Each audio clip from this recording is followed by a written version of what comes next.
Hello everyone, welcome back to Gloomhaven. Last time we went and retrieved a glass orb for a ghost who is now offering up their enchantressing services to us, and we gained a bunch of levels and stuff. So let's start here. Brutus to level 5. Whirlwind, attack 4, target all adjacent enemies, gain 1 for each enemy targeted, move through, push 3, push 1 adjacent enemy. Skirmishing Maneuver, attack 2, move 2, attack 2, and attack 3 with range 3 on bottom. I mean, that seems like the easiest decision ever for a move on top and an attack on bottom.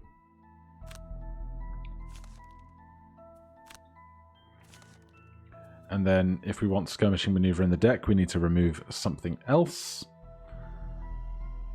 What's Spare Dagger doing these days? Attack 3, range 3, and attack 2. Attack 2, move 2, attack 2, attack 3, range 3. I don't see why then we don't just drop Spare Dagger for Skirmishing Maneuver instead. And with that we get a perk because we've leveled up. You always get a perk when you level up, of course. Question is, what do we want? We don't get the option of removing negative effects from scenarios. That's not available to us. +1 with 1 shield, add targets, add 1 stun, add 1 +3, add 2 +1s. So we can't get rid of any more of the negative stuff. We are always going to be stuck with these 4 negative cards. Now 2 +1s means that the negatives are going to be less prevalent, but then that's basically true for anything else we add at this point. Pushes, I don't think I want. That's kind of moving stuff around the battlefield in an unpredictable way, which I'm less a fan of. So I think I'm just going to take the stun. Then Faith up to level 5. Cull the Weak. Attack 4, add 2 to the attack and gain 1 when the target is adjacent to any of your allies. How different to that is than Single Out. Attack 3, add 2 attack when anyone is adjacent to your allies. So it's a slightly stronger version of that, basically. On your next 6 attacks targeting enemies with Disarm, Immobilize, or Stun, add 2 to the attack. It's very interesting. Kill 1 adjacent normal enemy that is adjacent to none of its allies and also adjacent to any of your allies. That seems quite specific. 1 adjacent normal enemy that is adjacent to none of its allies and also adjacent to any of your allies. So does that mean they have to be not touching an ally and not touching one of their allies and touching one of our allies? Because that seems quite niche otherwise. So I think Cull the Weak seems like a good choice. The only problem with that is that the bottom is a burn. But everything that we have to choose from now is at least half of a burn, apart from Visage of the Inevitable. I guess the thing that I'm not realizing here is that we've seen cards like this before on Brutus and co, but they have it that if you do the instant kill, that it's a burn card. This isn't a burn card. This just lets us kill stuff over and over and over again, so long as we can manipulate the battlefield to our favor. That actually seems great now that I notice this isn't a burn. So we'll try this out. If we want to have that in deck, we need to get rid of something. What do we play least?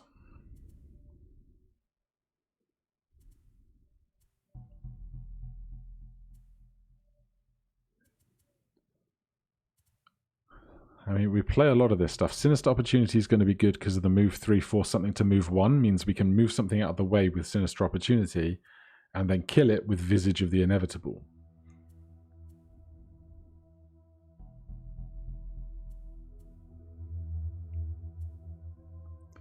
I think Open Wound is fairly basic. Might have to go. And we get a perk, of course. We can remove 4 of those zeros. We can replace one of them with a +2. Add 2 +1s with redraw. Pierce 3. Poison. Muddle. Invisible. Ignore negative scenario effects. I'm going to take the ignore negative scenario effects, I think. And then Craggy to level 5. Kill 1 normal enemy within range 4. Create 1 single obstacle in the hex in which they died. Move 3, immobilize all adjacent targets. Muddle 3. Attack 3 muddle in this shape, which is quite excessive. On your next 4 melee attacks, when possible, destroy an adjacent obstacle to add 3 to the attack. That seems pretty cool. We're slowly moving away from a lot of the stuff that is ranged attacks.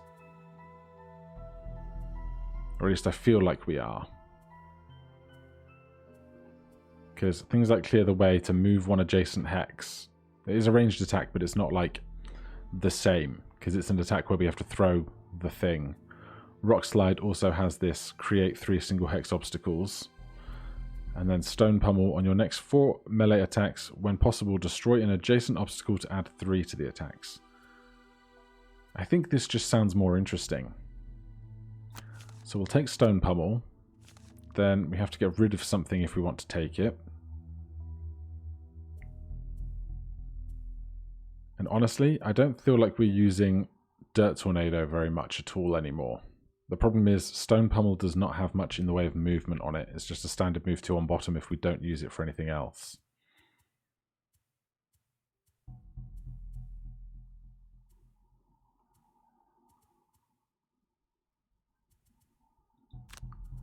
But we'll get rid of it for now. We get a perk, of course. We can ignore negative scenario effects or negative item effects. We do have Cloak of Pockets. I was about to say we don't have any armor, but we do have Cloak of Pockets. Add 1 -2 and 2 +2s. I don't like that very much. Add 1 +2 with Muddle. Add 2 create winds.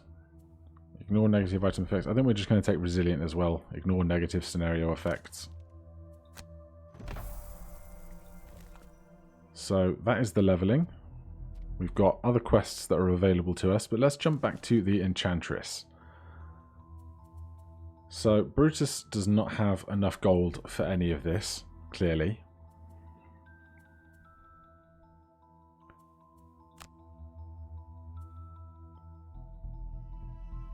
So different areas of the cards invite different sections of bonuses, which is very interesting. And something like Trample has 5 different spots for bonuses to be put. So if we look at Leap and Cleave, for example, this attack has a pip here or a pip there. So here we can make it add wound or disarm. Disarm's very expensive. Bunch of other stuff. Or we can change the pattern of the attack and we can make Leaping Cleave attack in an area of 3. Which is very interesting, but we don't have any gold for that at the moment. Let's take a look at Faith's cards. So we can add plus attack, poison, wounds, curses, elements.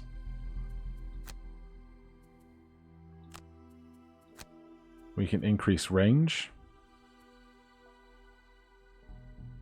What does this 1 symbol mean? Do we have a currency for that, or is it like a limitation on how good things can be?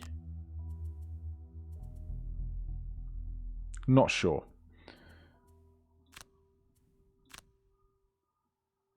So we can make this into a move 4 or move with jump.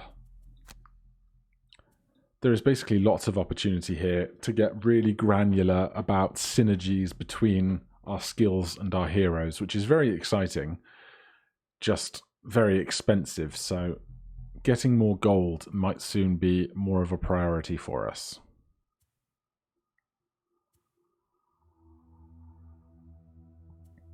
Because especially with more enemies having higher shields and higher HP for bosses, increasing the damage of our attacks and such is going to be important.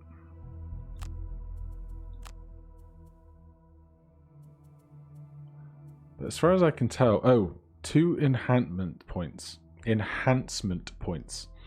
Earn enhancement points every time the Gloomhaven wealth level increases. Spend enchantment points. Enchantment, not enhancement. Spend enchantment points on ability cards you wish to enhance. Once an ability card has been enchanted, you can add as many enhancements to it as slots appear on the card.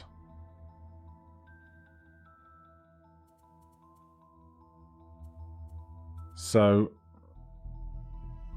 if we spend the enhancement point on it instead of the gold, do we get as many enhancements as we want on that card for free? Is that what that means?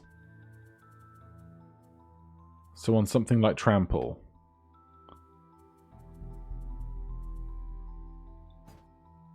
no, we don't have the gold for that.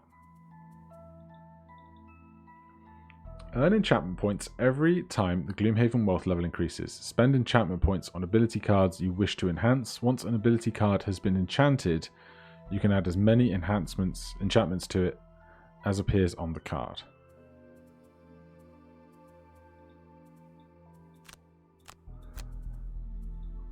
Well, I'm clearly not understanding something quite right about this, but that's fine. I would like to see one of these cards has bottom short range stun. I guess we've gotten rid of it.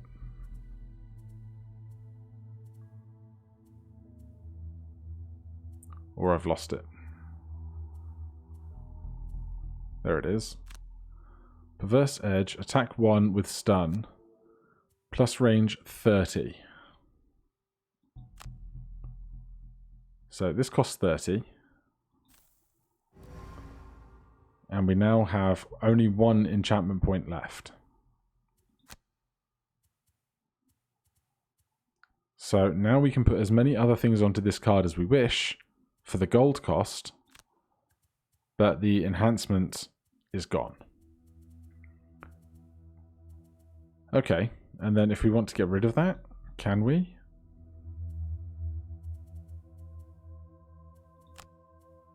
Yes. And we get back exactly how much we spent on that. So we can only enhance so many cards. We can't just keep getting gold and doing more and more and more of that. But I'm glad I have a slightly better understanding of how that works. So with that done, let's take a city event. As the daylight fades, you find yourselves wandering through a half-crowded market street browsing wares. Hey, over there! You turn the direction of a voice to see a filthy vermling gesturing from a dark alley. Yeah, you grim-looking chaps. I have something you might be interested in. The vermling holds out a piece of metal covered in sludge. Found this in the sewer. Writing on it I don't understand, but I know it's valuable. You can have it for 10 gold. Yeah, I mean, we have cash. We spend 10 cash. You hand over gold and take hold of the piece of garbage. Amidst troubling brown smears, you see a lot of meaningless scratches likely made by rats and bugs. Oh well, sometimes the long shot doesn't pay off. Never mind. Right. Mindy, you had lots of cash. Let's do it that way. Right, so that's done. Faith needs quests in the Dagger Forest. Then follow the scenario Foggy Thicket to a conclusion. Is this the Dagger Forest? Yes. So let's see if we can do something over in the Dagger Forest, shall we? Help Hail give you the ability to breathe underwater. Kill a number of drakes equal to 4 times the number of mercenaries. Flame demons, rending drakes, spitting drakes. Mindy has probably killed a flame demon. I think one of you said that it was a sun demon and a wind demon that we had not yet done. Do not delete character. That looks far too like a close menu button for my liking. So let's go and see if we can kill some drakes then. Is there any shopping we want to do first? There might be, because we have more small item pockets. So do we all have 3 now? You have 2 more you're not even using. Oh, we sold a stamina potion, that's why. You have an extra standard pocket, as does Mindy. So we should definitely look into some pocket supplies. That comes under small items, so any of this stuff for the amount of cash we have. A power potion for +1. Costs only 8, which is amazing. Or a ring of steel. When attacked by an attack, gain 4 shield for the attack.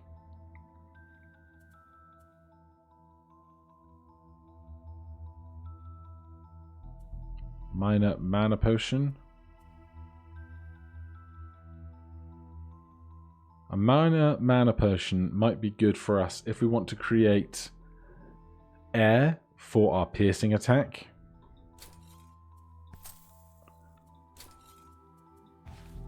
So we'll give that there. Faith has loads of room for stuff right now. We can't carry 2 of the same thing in, as I understand it. So we'll get another stamina potion, I think. Do I want a ring of skulls? We can certainly afford it.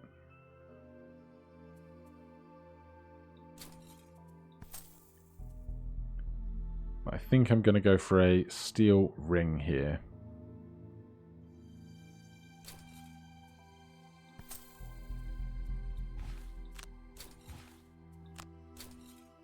Right, Craggy, you have 1 extra slot now. Steel ring would not be bad, although how about a minor power potion for you? He's just got everything, doesn't he?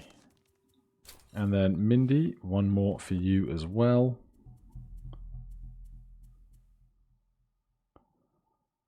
I'll take a minor power potion for you as well.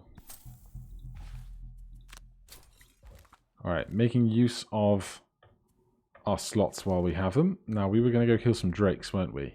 Drake nest in the Dagger Forest. Let's go. Oh my, you think I can help you to breathe underwater? How adorable. Hale stares at you with an exasperated look. I mean, who do you think I am? Where would I even begin? Hale turns and begins to pace. You'd need drake scales, of course. Something to filter the air out of the water. And if you consider the water's separate elemental properties, She trails off and disappears in the process. You're used to her behaviors by now, and wait patiently for her to return. It takes an hour. Okay, yes, you have intrigued me. I accept your proposal. Bring me some drake scales and I'll see what I can do. I know of a drake nest on the northern border of the Dagger Forest. I'll draw you a map. So Faith's new skill here that lets us insta-kill standard enemies might be very useful. Road encounter. Not far outside Gloomhaven, you look up to see a large bird flying overhead. Something is odd though. Its movements are jerky and there is smoke billowing out of it. You see it plunge into a sudden nosedive and crash off the coast to the east. You rush to the scene and find a limping soot-cover quattril kicking a giant winged contraption made of leather and metal. "Curse this wretched thing!" he yells in frustration. "I thought I'd worked it out, and then I suddenly lost pressure in the piston chamber." He looks over to you. "You there! Wonderful timing! Help me get this thing back into the air. There is no time to waste." There is an extra speech mark there. Yes, we will help the quattril. You set the wings and bang out a few dents while the quattril repairs the pressure problem. In under an hour, the quattril declares the contraption airworthy and jumps in the cockpit. You stand clear and watch in awe as the thing begins flapping wildly, then sputters forward and lifts off the ground. Unfortunately, the flight is short-lived and the second crash is not nearly as forgiving. You find the Quattril dead on impact and there's nothing more to do except harvest the machines for valuable parts. 5 collective gold. I wish I could see on this screen who has what amount of gold, because I think Brutus has like 48 or something. So maybe that will be fine.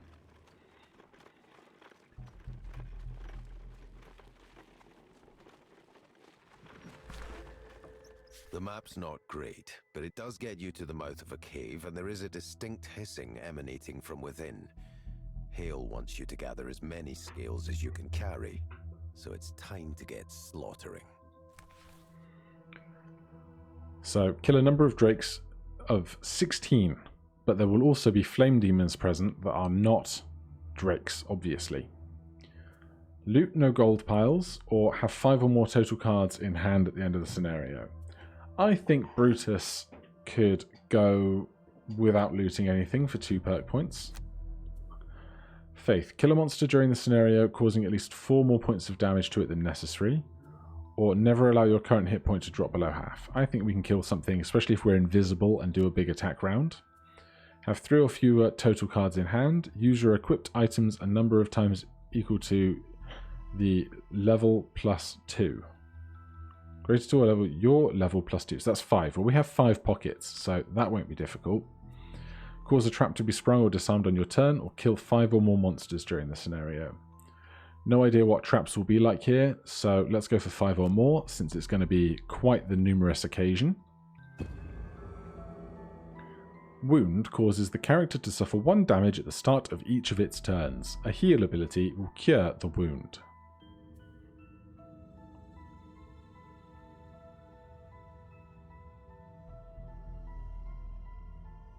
Game's thinking about it. Building tiles, laying traps. Right, so no negative stuff for us. We have 2 Flame Demon Elites guarding the door. And then through the door we have a massive chamber. A small room here. Very small room there. Big room at the back. And then a long corridor on this side with 2 doors, which is very interesting. So clearly we've got some piercing to do first, if possible. However, these guys are not next to any of their allies, which might help us out here. Just getting through 4 shield is going to be a lot. And how much are they retaliating for? 3 at a range of 3. That really is not ideal. And they're elites, so we can't use our standard insta-kill stuff on them.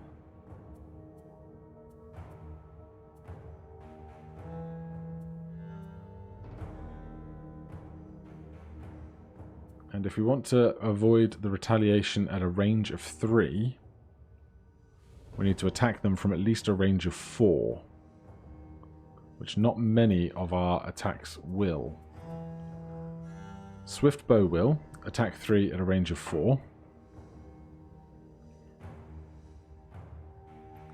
If we do that on top,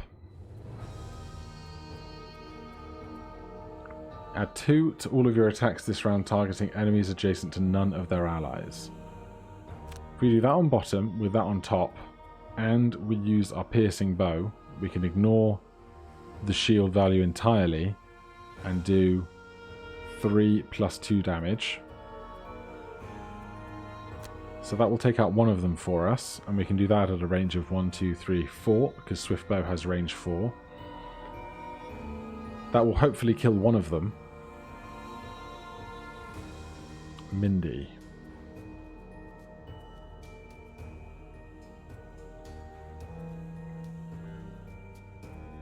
If I could force them to move, and then force them to also attack one another, they would take damage through the retaliate.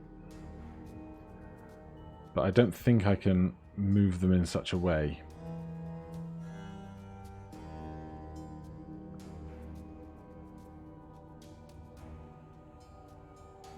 Move 1 adjacent object. Rock slide will create 3 single hex obstacles and do 2 damage through the shield. So we'll do that. That's 2 damage out of 5. Then we want something on bottom, preferably a bit faster.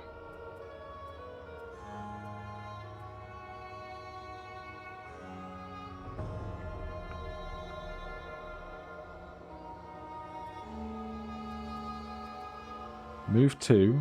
Adjacent allies and enemies suffer 1 damage. So if Cragheart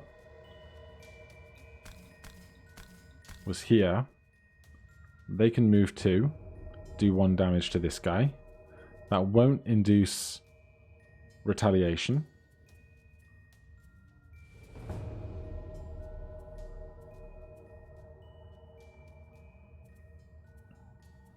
Move 2. All adjacent allies and enemies suffer 1 damage. Yeah, so we want that. So Faith will hopefully kill this. We're going to do 3 damage to that without any retaliate happening.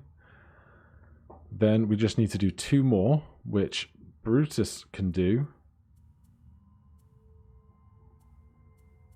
with Trample. Attack 3, piercing 2. Although piercing 2 won't get through enough of their shield unless we can increase the value of that attack.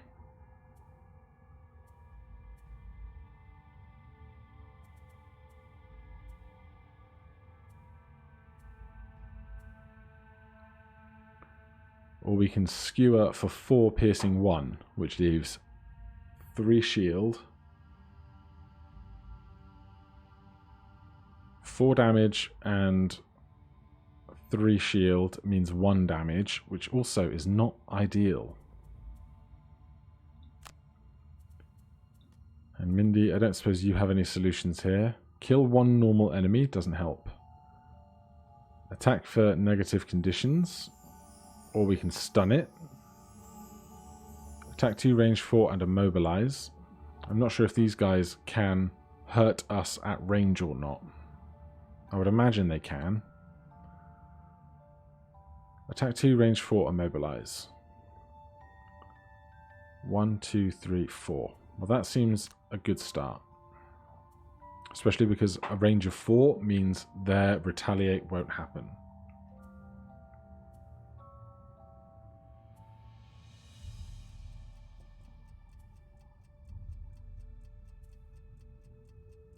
We could also attack with wound.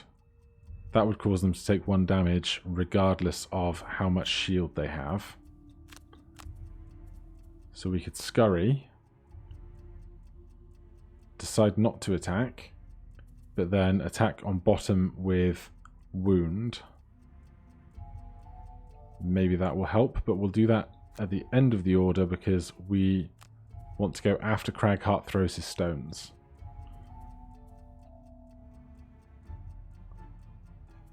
Then here we only have normal attack actions.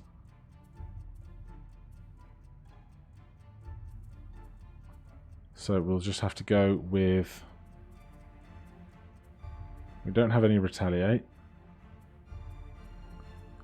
So we'll go with Trample on top to try and attack through the shield. And then something on bottom is obviously going to be Leaping Cleave, because that will allow us to move and then have piercing ready for the following attack. They're going on a 67, move 2, attack 4, and a range of 4, creating fire. Faith does not need to change her initiative. We are adding 2 to our attacks this round, targeting enemies adjacent to none of their allies. Then we are attacking 3 at a range of 4 and ignoring all of the shield value. How's our deck looking? We basically have a 1 in 7 plus 6 is 13, 14, a 1 in 15 chance of missing. I'll take it.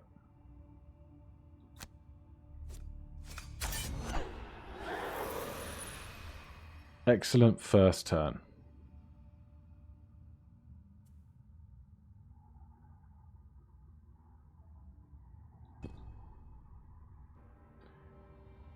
Right, Cragheart, you are creating 3 single hex obstacles next to our enemies. But really, we don't need to make 3 in full. We'll just make... Can we stand on this tile? I think we can. So we'll make 2, that way we have some extra stuff to throw if we want to.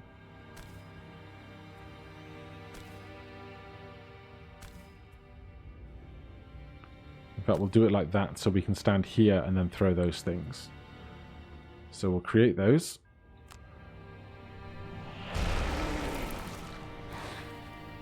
That causes 2 damage. Then we can move to here.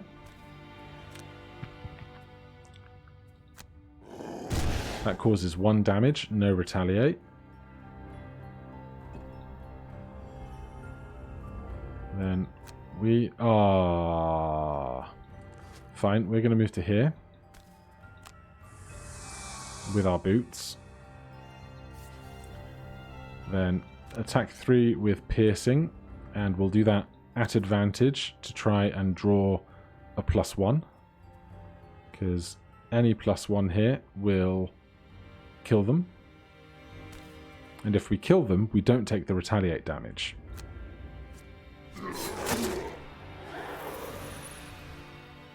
That might be the best round of turns I've ever had, because that couldn't have gone more to plan if I tried. Right, we will move 3 up to here, and then move 2.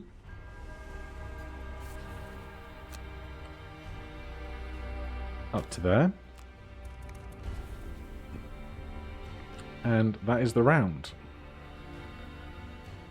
Now the question is, after we get through this door, how many more of those will there be versus how many drakes are there going to be? In either case, I don't think we can really justify a long rest just yet. As much as I would like things like the boots and the advantage back for Brutus, I think burning one of these 2 cards when we have so many other turns that we can take in between would be slightly foolish. Right, Faith needs to get moving up. So that's going to be a flanking strike probably. 1, 2, 3, 4, 5 gets us to there. Or 1, 2, 3, 4, 5 gets us to where Mindy is stood. So if Mindy was not stood there, we could attack with Flurry of Blades. Problem is, those 2 moves are both so fast, we're going to have a hard time moving Mindy out of the way first.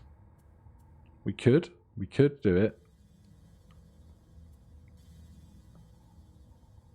If we moved in with Cranium Overload on bottom,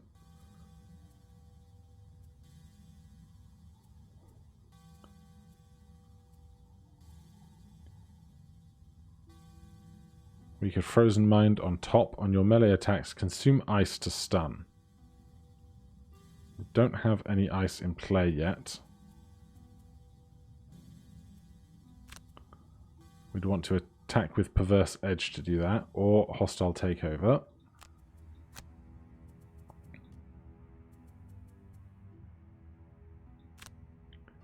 Then if we go on 4, we can drop that down to 14.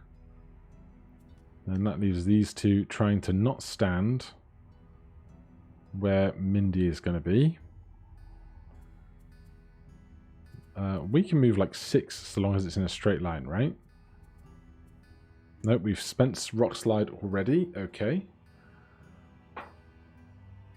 Well, if we can move 3 to this tile here, we might be able to throw that rock. Move 1 adjacent single hex obstacle to an empty hex within range 4. That's on top. We need to move 3 to get to that doorway. Sure, we can do that on 43. That's not a problem.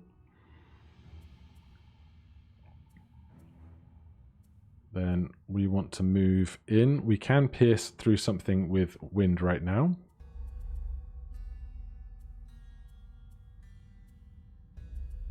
Move 4 if the movement was in a straight line, perform an attack. Well, moving 4 is good for me. And then we'll take Skewer because we can attack at a little extra range doing that as well. So we'll end our selection. Faith is going to drop down the initiative order.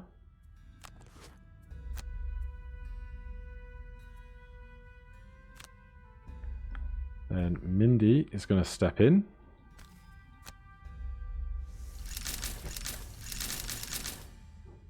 Alright, that is a big, exciting room. Stun traps around the place. And we've got more of the flame guys. So the Rending Drake elites are not flying, whereas the Spitting Drakes are flying. That seems pretty important. There's more traps over at the back. What are these guys doing this turn? Move 5, attack 6 with wound. That's horrendous. Move 4, attack 4 with wound. Move 4, attack 4 with wound. The other option would be to stand here in the doorway, where things can't get around us, and turn invisible. But I think having some of them funnel themselves into this doorway is not going to be the worst thing, especially when they have such high movement. Going around the traps, 1, 2, 3, 4 gets one of them to here, and the elite moving 5 round the trap will get 1, 2, 3, 4, 5 to that tile there. So I actually might want them to make that move so that we can start attacking them as they come through the doorway. And these guys are attacking 3 and consuming fire to add +1 and wound. And they're attacking a line of 2 things. So I'm actually going to have Mindy come back to here. Am I? I'd still like to attack something. But with a range of... Attack 2 at a range of 4. If I was stood here, I could still make the attack and be relatively out of the way. 1, 2, 3. 1, 2, 3, 4. If I stand there,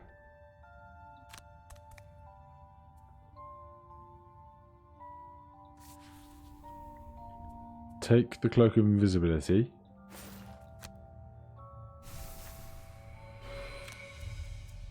Attack this one, because we want this one to actually move in closer.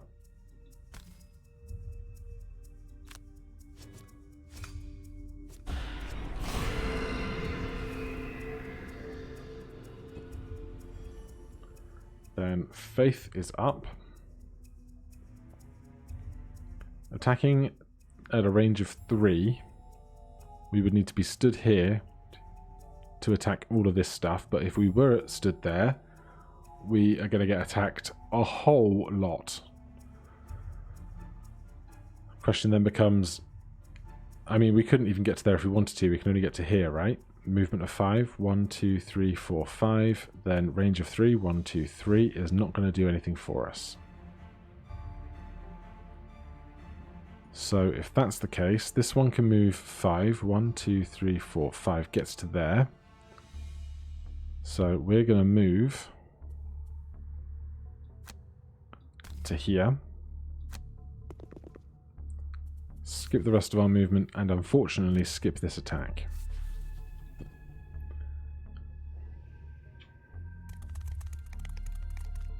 That one comes to exactly where we thought it would. That one joins its friends.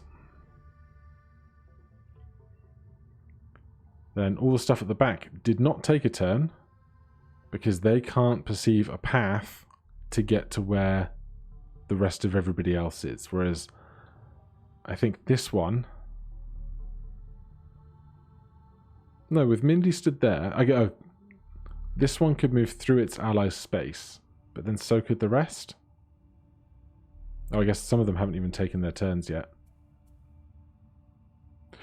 I'm not sure, but we're going to take our turn now.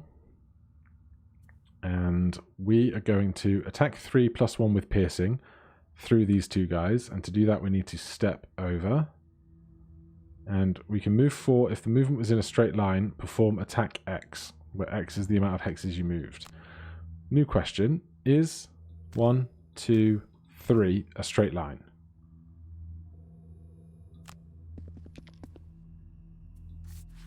No, it's like a back and forth line, I suppose. So we're going to attack 4 here.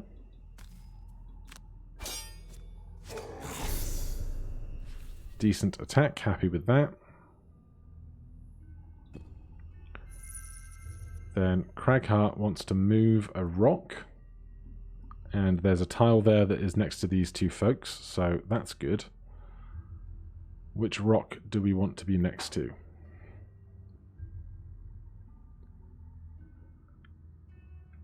Probably this one, I think. So we're going to move... Can move all the way to here.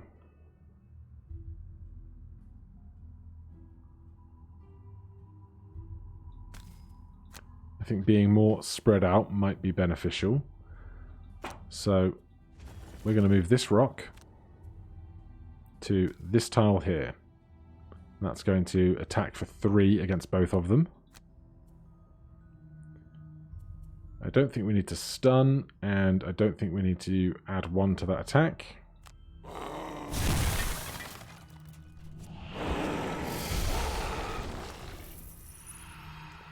Good stuff, good stuff. Do I want to make more earth element before our next turn?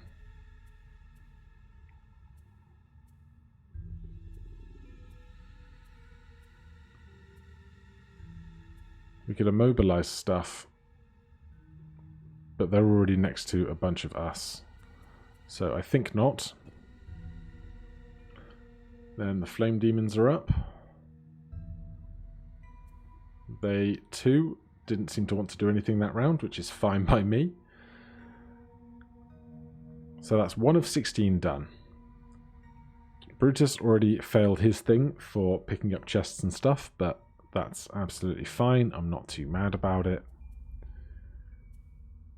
So Brutus has an easy attack to make, unless Mindy wants to attack something and get one of her augments going.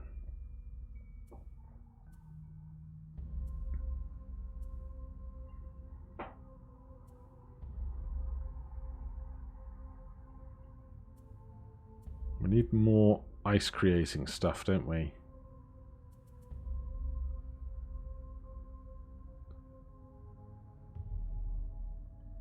Right, on your melee attacks, stun.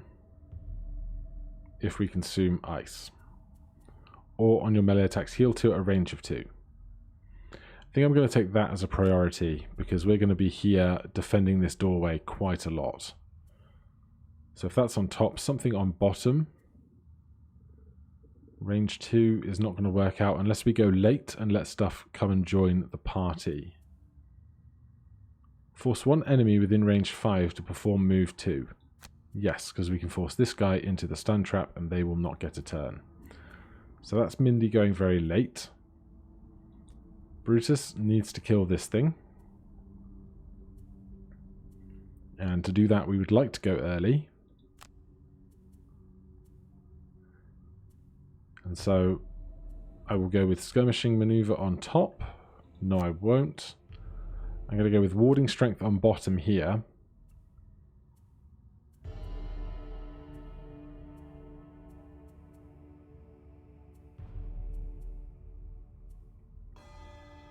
And juggernaut on top here. Faith. Right, now we're running out of things we can be doing in this direct area, although we can benefit by going very late in the round. It'll give our foes a chance to progress up into the kill zone.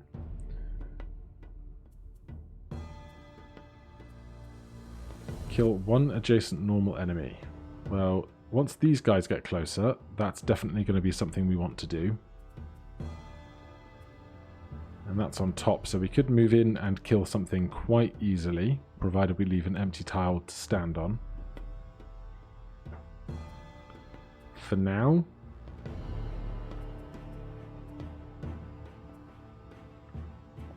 This guy's going to get moved to there.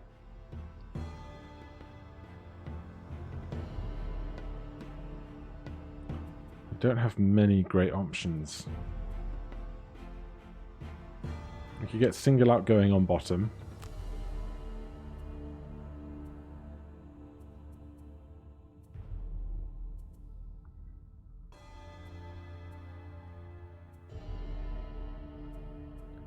And if we do that, we've got nothing to do on top.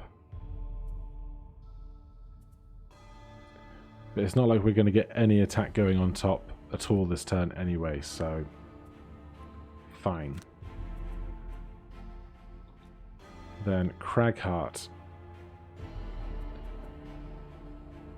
Attack 3 at a range of 3. Does this tile here see that one? It does. And this is, if we were stood here, it would be 1, 2, 3. So we'd have to stand where the corpse is going to be in a moment.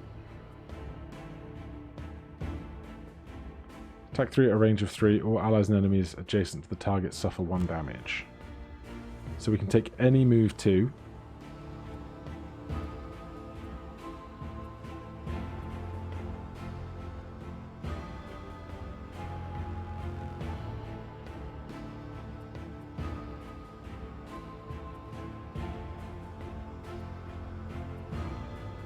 We'll use Earthen Clod for now, as long as they go after Brutus, because Brutus is going to attack. Alright, move 5, attack 6 wound, move 5, attack 3 wound, attack 3 target all adjacent enemies, Flame Drake suffers 1 if there is ice, move 2, attack 2, range 2, poison muddle in a huge area. But I don't know if those Spitting Drakes will be able to get close enough to us this turn.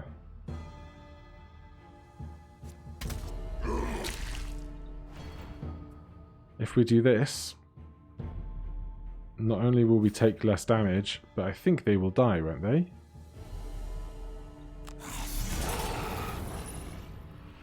So that's 1 fewer attacks that we need to make.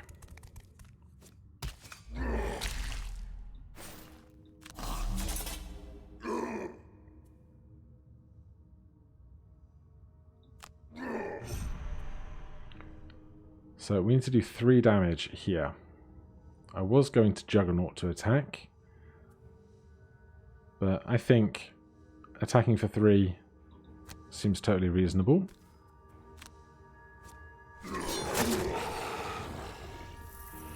And then on the next 3 sources of damage, you suffer no damage instead. I don't think we need that right now. So I'm actually just going to take...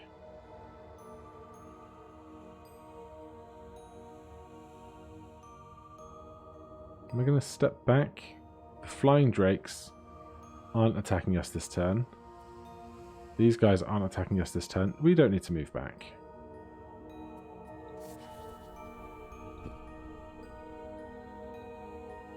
Right, we were going to move that thing into that trap. That's no longer happening. We were also thinking about attacking that. That's no longer happening. We can't see any enemies within range 5. Move 3, push 2. Right, this turn becomes a bit of a waste, doesn't it? There's a temptation to try and get into the rooms, but you have to assume that the rooms are just going to be more enemies and never allies. Maybe there'll be like a treasure chest in one of them, but you can't think that there's going to be more help. I suppose if we don't have any objects that are spawning stuff in these rooms, once we kill these 4 enemies... we're going to have to go knocking on doors anyway. So these are moving 2. 1, 2. And then they have range 2. 1, 2. And they can attack the entire thing. So we can actually move up to here kind of safely.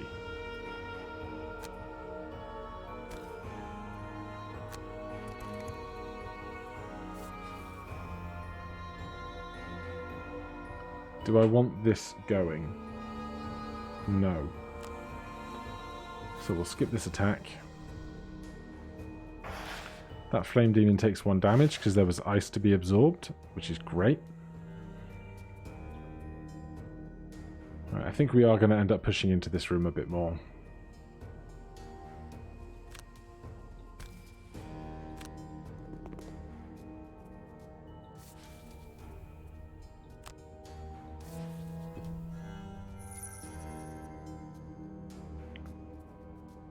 Cragheart.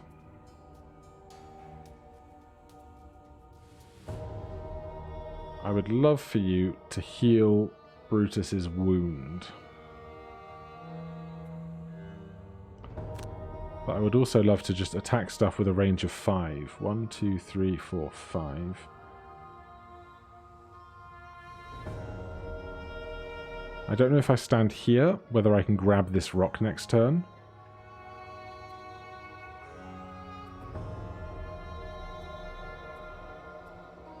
Move 1 adjacent single hex obstacle. Heavy swing pushes stuff into obstacles. But I think we'll just move up to here then. And then we will get an attack here. We're attacking for 2. They have shield 3, so we're going to need a modifier to get through that anyway. So I don't think it's worth spending our +1 right now. And whoever we attack is going to get immobilized. No, they're not. We're not burning green.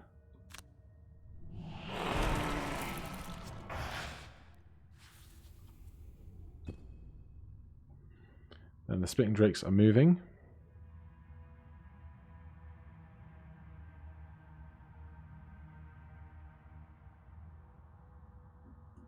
Or they're not. I don't understand these drakes. Or they're bugged.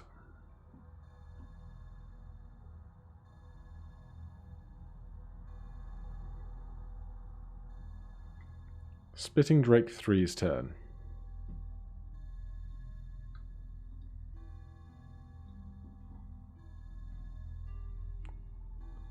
So it's this guy's turn. There it goes.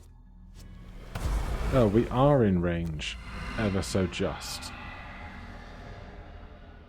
Not sure why the engine is having such trouble calculating their turns in particular, but so be it.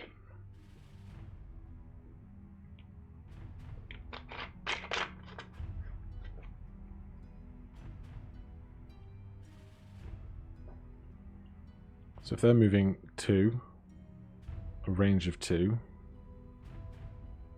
I don't think we're getting attacked twice, are we? No, but Mindy is getting attacked. Lovely. And they have induced Muddle, which is a real bad time. Right, Cragheart. These guys have 2 HP. As we have learnt previously, Rock Slide creates obstacles and then deals 2 HP through shield. So I think a short rest just to get Rock Slide back in our hand is totally worthwhile right now. Range of 4. 1, 2, 3 gets both of those. 1, 2, 3, 4. 1, 2, 3, 4 gets them. So we'd be building a lot of stonework around us, but I think it's totally warranted.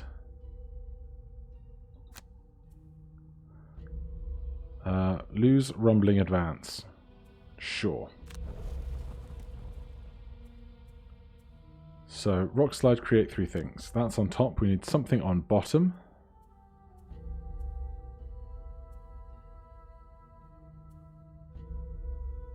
Move 5, jump, destroy all traps and obstacles. Heal 2 at a range of 3. Can we see Brutus? We can. So we're going to do that on Earthen Clod. That's hopefully going to kill the Flame Demon, and injure the other stuff. Mindy. You are muddled and poisoned, which is never a great combination.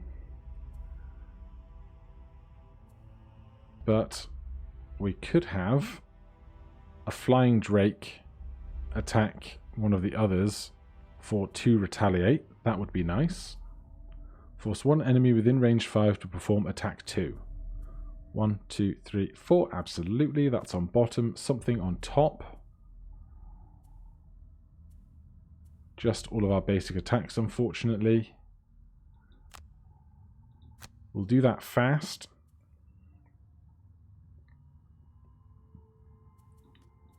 Brutus. We're going to need to move a long way if we want to attack now. 1, 2, 3, 4, 5, 6. But we've already used our shoes.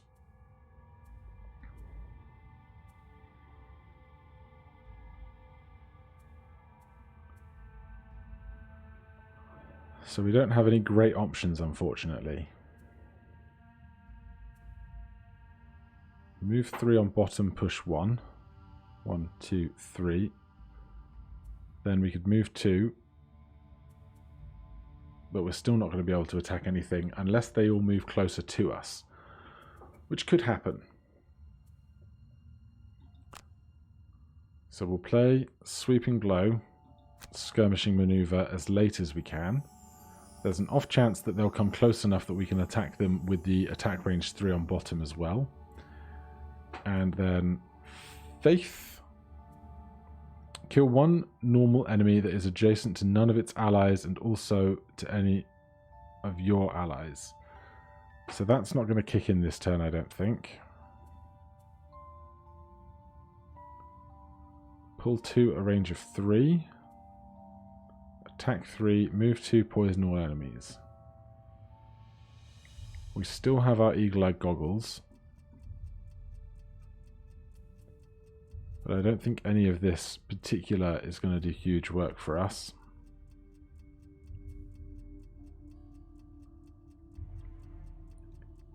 Mindy is going to move, aren't they?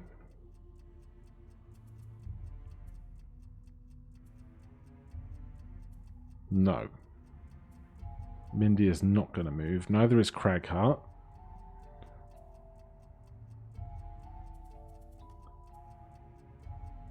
So, 1, 2, from where we are, 1, 2, we can move enough to get rid of that trap. Disarm 1 trap on top, move on bottom. We'll do that very late so we can be out of their range for attacks if possible. That's the end of our selection. All adjacent enemies suffer 2 damage, move 3, attack 1, range 4, targeting 2 with wound.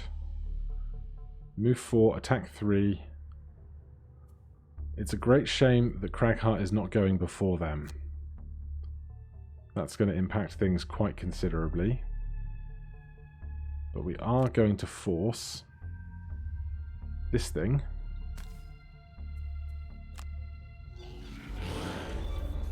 to attack this guy. Now, we didn't expect to do damage, but we did want the retaliation damage to occur.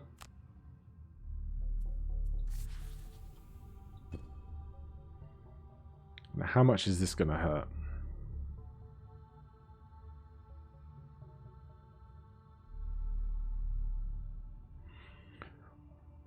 Well, it's going to continue to really postulate over these decisions. 1 damage is fine. 2 damage is also not horrendous. As long as Cragheart does not become stunned or anything, we can handle it.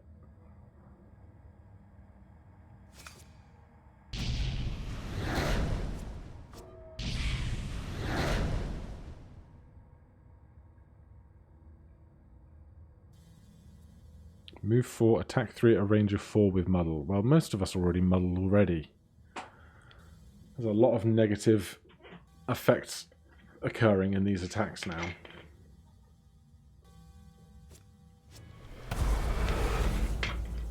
Ow. That was unpleasant.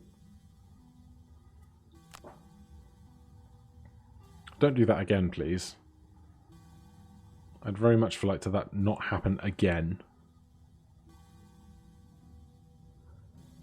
Especially while poisoned. Our healing will get rid of the poison, but won't give us actual healing.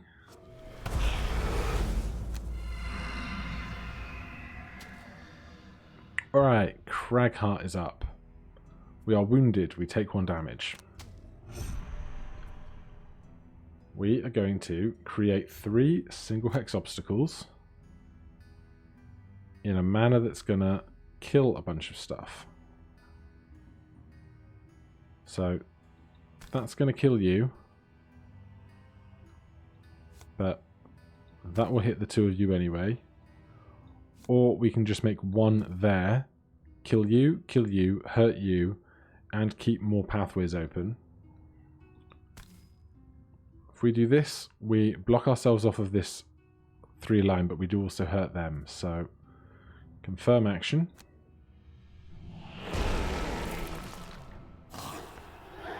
Dead, injured.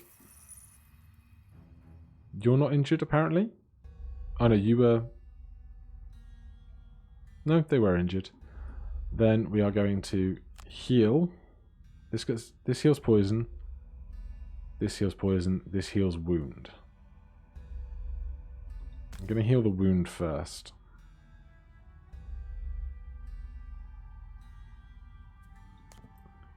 But I'm also going to take my minor potion, heal my own poison, then take my major potion to heal 5 and get rid of the wound. Then I'm going to heal... God, Mindy's wounded as well. We'll do this back here. Then Mindy's probably going to need a rest or something. Alright, Brutus is up. We are not within range of anything, unfortunately. So we're just going to move in as far as we can. Start tanking some hits in a moment.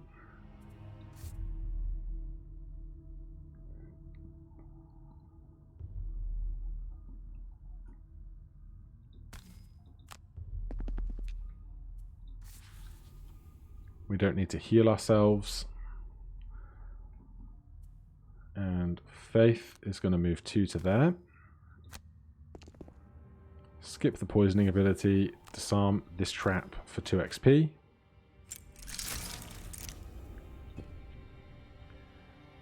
And it's a fresh round. Right, the only real main benefit to the knowledge at the moment is that these guys do not have retaliate, which is great. But we would very much like for them to be dead now. So, unstoppable charge attacks for 5. Balanced measure moves X, where X is the amount of damage we have inflicted this turn. So that's going to be a move 2, and an attack for 5 if we can even go ahead of these folks. Or we could take a short rest and burn a card. We would like to long rest soon, because we'll get back Eagle-Eye Goggles, Boots of Striding, and the Heater Shield. Which is a lot to get back on a long rest, especially if we're going to consider short resting immediately. There's no point in short resting now, and then trying to long rest immediately the turn after. So, we'll play those 2 cards. Faith. I think we're going to end up short resting. We have advantage on an attack, and we can get back Swift Bow. Duelists advance. Move 3, attack 3. 1, 2, 3. We could get to that tile and attack something, but that is the exact same tile that Brutus would like to stand on.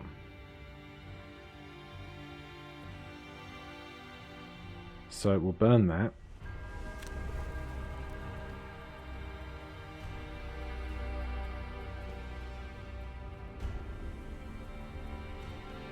Now, if Brutus is going to be stood there, that is very late in the turn order though, unfortunately. Attack 2, target 2 creatures, move 5. 1, 2, 3, 4. We can get very close to stuff on bottom. Then on top, our best attack. Kill 1 adjacent thing that is next to an ally, and otherwise, what if we did that and that on 88? Brutus can move to here, then we can move 1, 2, 3, 4 and instantly kill it. But then Brutus is going to try and attack it first anyway, so that seems less ideal. Let's just check what Mindy and Co have going on. Attack 1, range 2. Or range... I wish it would just say range 3 rather than range 2 plus 1.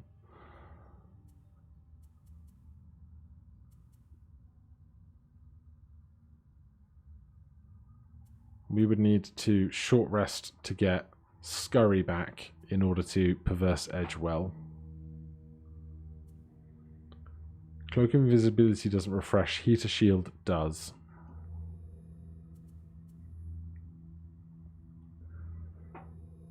So if we short rest, we can help out now and then use the time in between when other people are long resting in hopefully the next round to move up to whichever door we want to do. So we will short rest.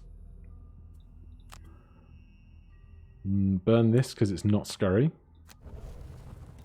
Scurry to here and then Perverse Edge to attack 1 at a range of 3 with stun. So that's one of them dealt with at least for a round. Cragheart.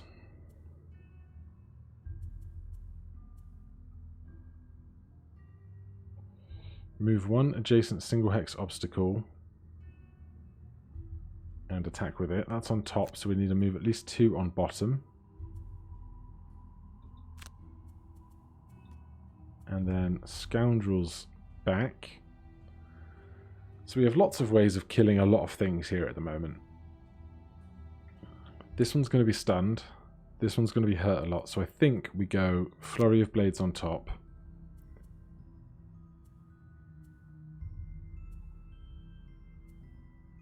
We'll take a fairly mundane move on bottom. Move 2. Attack them both, and then hope between us all that we can go fast enough and hurt them fast enough so that they don't get to attack us very much. 27. Unideal. Faith is moving up 2. How are they attacking? Attack 4, range 4, targeting 2. Okay, well.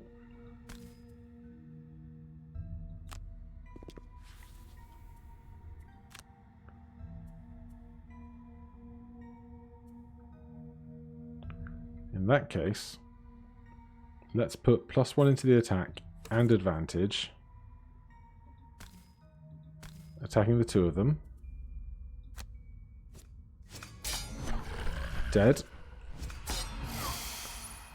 Not quite dead. But then Mindy, who is still wounded,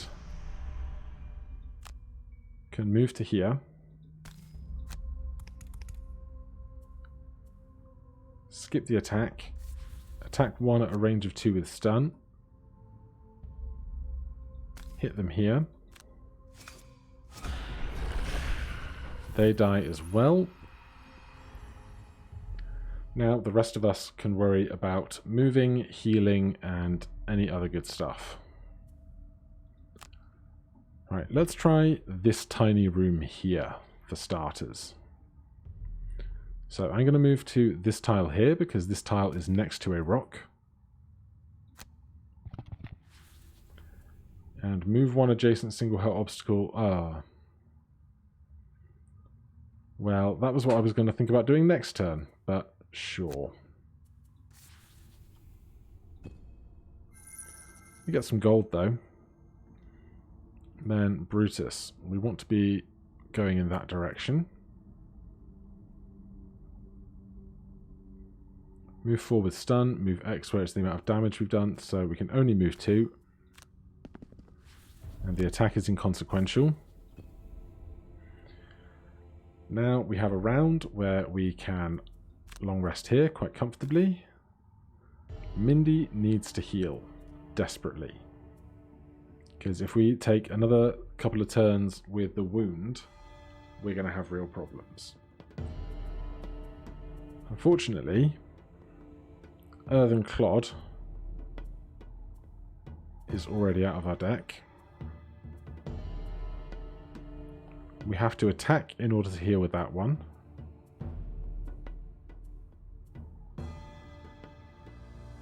So I think Cragheart is going to need to awkwardly short rest for 4 cards. Backup ammunition gets burnt. Now this turn we can heal, but then next turn we will hopefully be able to throw something through this door.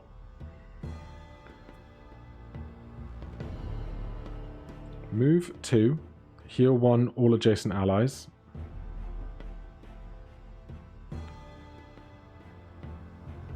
So we want to do that, and we want as many allies as possible to be on these tiles, but Faith,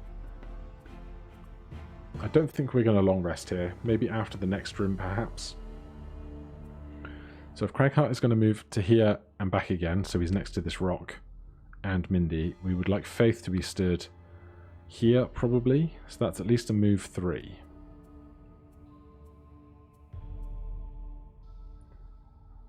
So, flanking strike.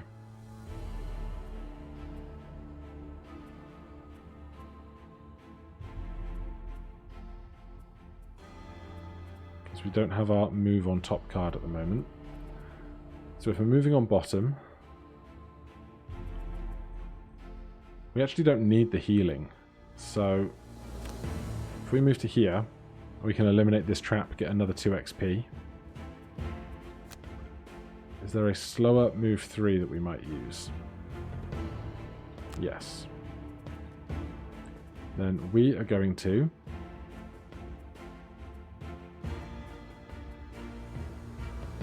move to heal 1 all adjacent allies. Well, then we might as well heal 2 range 3 on bottom instead. If we're doing that on bottom, something to do on top.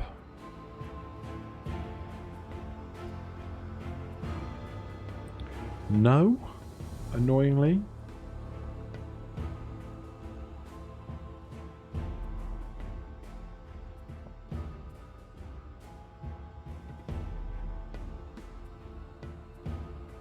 So what's least likely to be beneficial to us then?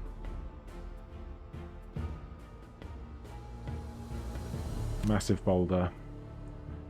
Then Mindy is going to get healed for the poison, but not for the wound. So as awkward as this is, I think she needs to long rest because she doesn't have any other heals available to her. Apart from if we were to put Silent Scream on and then hope she gets some attacks in first, but I'm going to long rest for the healing. It's an awkward set of turns, but it is what it is.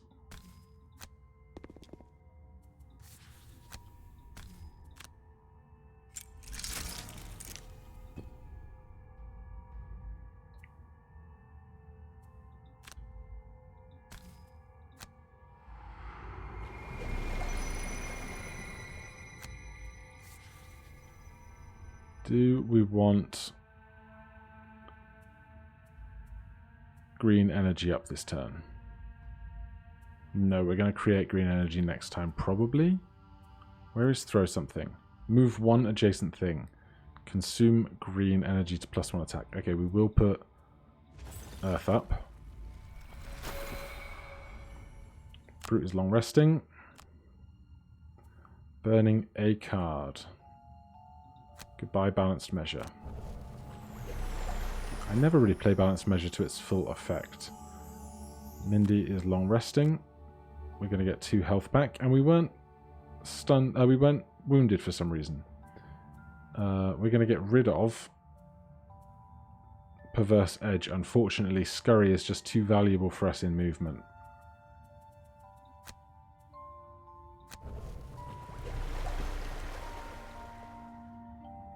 Right, fresh round. We're breaching a door.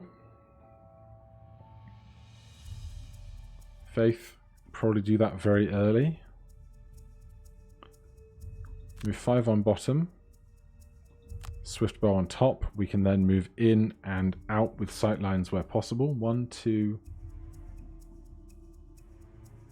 So probably 2. 1, 2, 3, 4. It's going to have to be to this tile, I think. Difficult with the door there. Or kill 1 adjacent normal enemy that is adjacent to none of its allies. I mean, we can move in, and then if there's a suitable target, we can do that. Although we need them to be next to one of our allies as well, so perhaps not.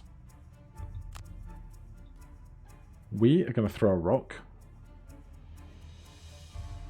Move one adjacent single hex obstacle to an empty tower within range 4. That's on top, so on bottom.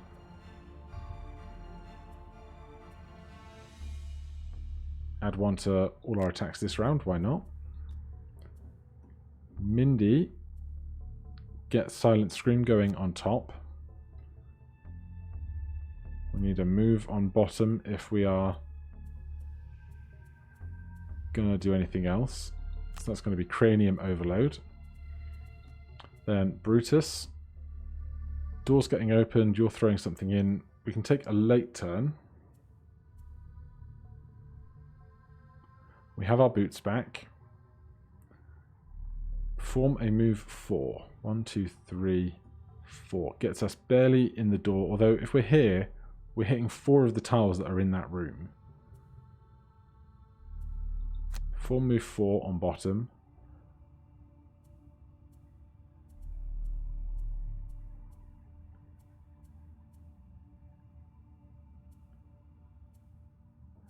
And then if we're here, 1, 2, 3, 4. We could attack the back with Skewer.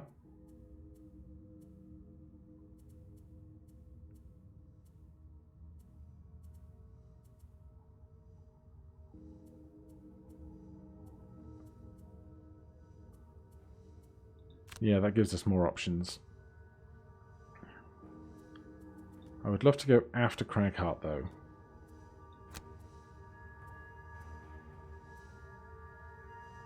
So if we're going to hit, we might as well hit big then. So Faith breaches the door. We find 2 Rending Drakes and 2 Spitting Drakes. When are they going? They're going pretty late. Attack 3, attack 3, attack 2. So as long as we do not move into their range, they cannot attack us. And the Spitting Drakes move 2, attack 2 at a range of 2. So if they're moving 2, we actually want to be in locations where we can hit them, but they can't hit us. Which for Faith is going to be here with attack range 4. 1, 2, 3, 4 can hit that guy.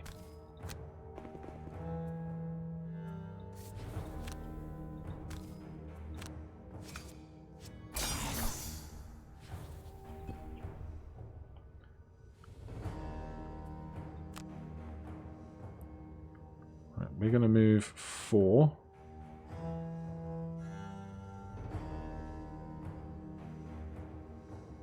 Or 5. We're probably going to kill this thing.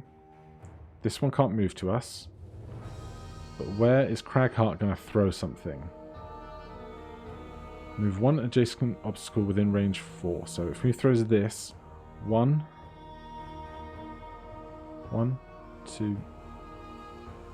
2, 3, 4. We can throw it there. That will hit those 2. So we're going to move to here. Then attack there.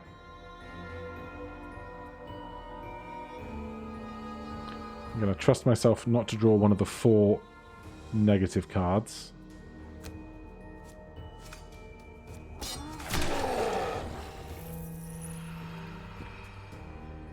That's 6 of 16.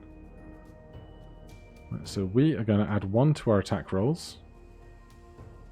Because we are moving something 4 tiles away. If we're here, 1, 2, 3, 4 to there is perfect. So add 1 to our attack rolls. Then move this to there. And if we're attacking multiple creatures this turn, it seems as good a chance as any to either stun something or do more damage. Move 2, attack 2, range 2. Attacking 2 is not that bad, and if 2 of them are making attacks this turn, we're going to be poisoned and muddled either way. So we'll add that to those.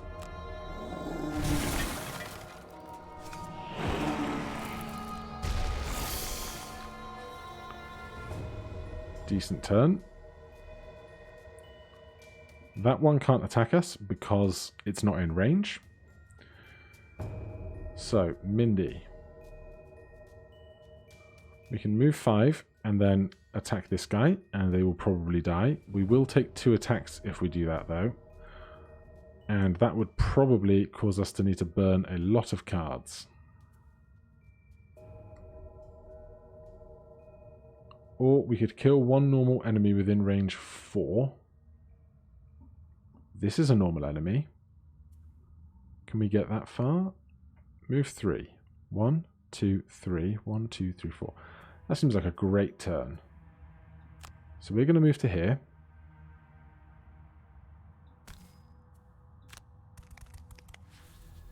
Then we're going to kill one normal enemy within range 4. And that's going to attack this guy within range 2. I wonder if this will... Yeah, this should go up by 2.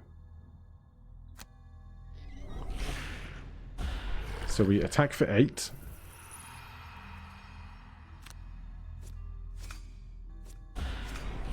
Then we attack for 2. Seems totally worthwhile to me.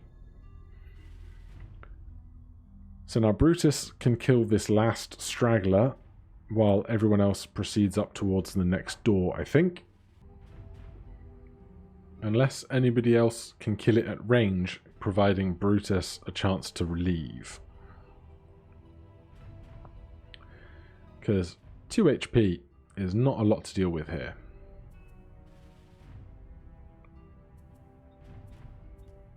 Cragheart, you have a couple of things that attack at range of 5.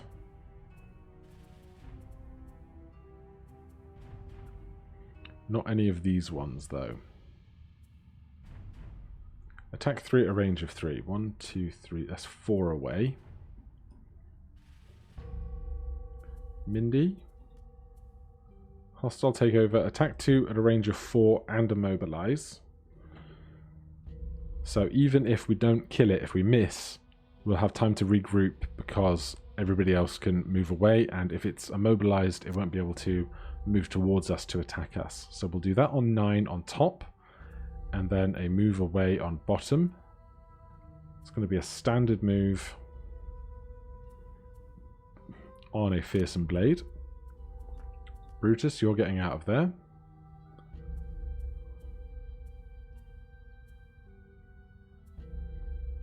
Move 3 with push. Attack 2, move 2, attack 2.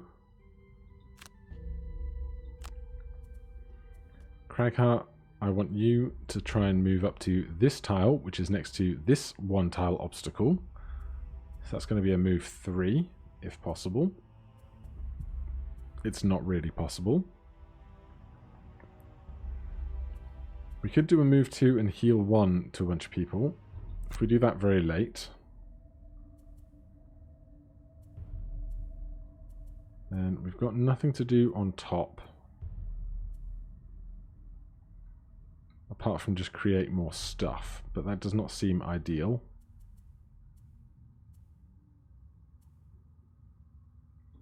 So opposing strike is the one we're probably least likely to use. Then Faith, we're coming over towards this door as well. We can just play the 2 cards we have and then long rest or something afterwards. This guy's going on 59, moving 2. That's absolutely perfect because we are going to immobilize it, provided it's not immune to immobilize, which it's not. And it's dead anyhow. So we're going to move 2. Get on out of there. Brutus is going to move 2. Skip the attack, move 2 to here, because this is exactly 2, and those are exactly 3. So by going 2 then 3 rather than 3 then 2, we get more movement.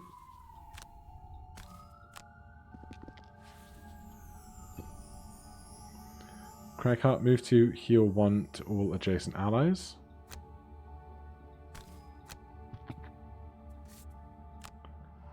Mindy gets 1 HP back. We skip our attack here. Then Faith We only get to move 2.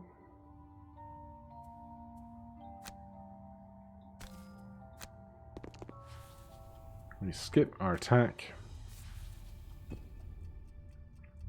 Now, anyone for long rests? Faith. Absolutely, you get lots of gear back on a long rest. The rest of the party, I think, can try and breach this door while Faith catches up a turn later. Someone needs to reach the door. Then I'd like Cragheart to try and throw this stone. Or we could create stuff instead.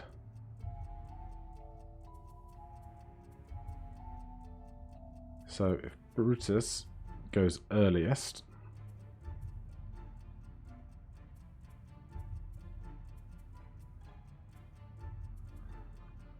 we could move 2 into the doorway exactly, but then we're not going to be able to attack very much once we get there. We have done 9 drakes, so we only need to do 7 more. This room will presumably have 3 or 4 in. If we do this room, we then have a choice of the big room at the back or the very long room back here. So, decisions to be made, but I'm going to stick with the very tiny room for now.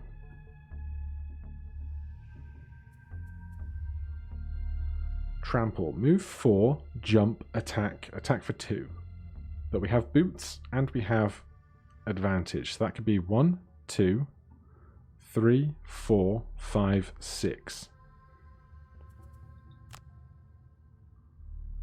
And if we do that, we can land in a location where it will be most beneficial to leap and cleave 2 things when we get there. That would leave us starting on 54 though. If we move forward 2, we can attack 3 at a range of 3 on 61, just after the door opens. Mindy. 1, 2, 3 gets to there. Then we can force one enemy within range 5 to perform an attack action. But we can't do that after the door is closed. But if we just do... We can't do a standard move 2 and that.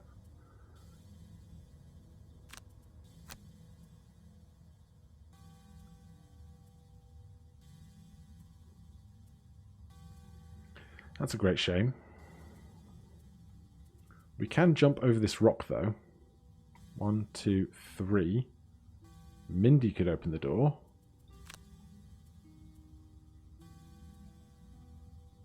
One, 2, 3, and then force something to attack something else.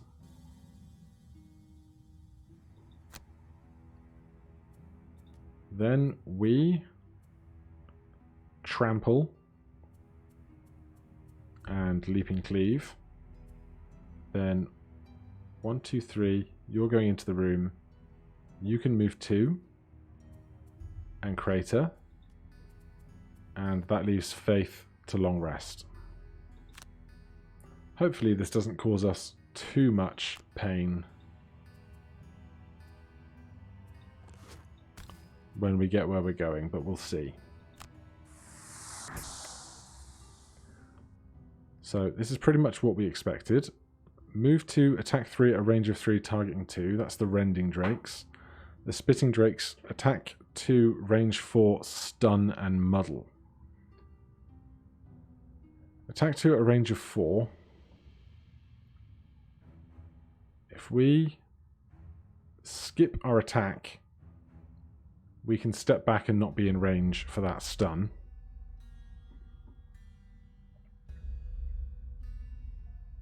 We can't make this attack regardless.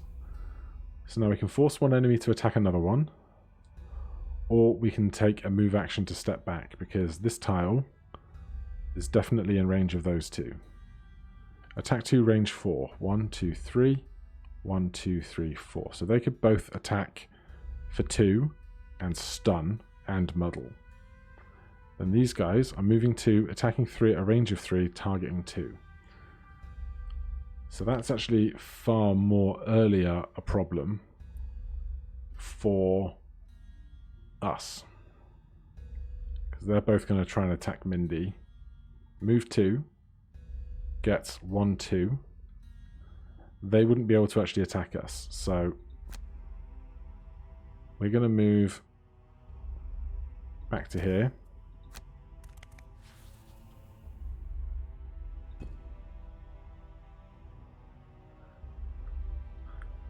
Then we want to attack as much stuff as we can. Move 4 or 6 with boots. 1, 2, 3, 4, 5, 6. Gets us to there. Then we can attack these guys for 3. Even if we do that advantage, there's a chance we could stun one of them, but we're definitely getting stunned in return after that.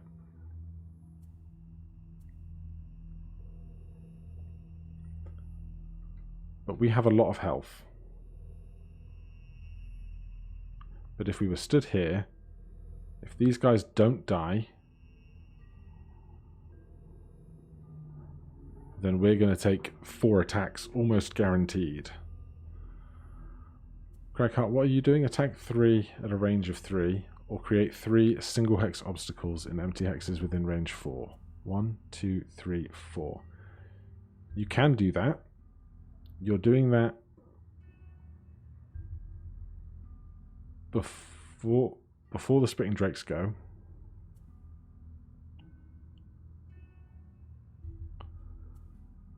So annoyingly, I think our best play again is to not enter the room.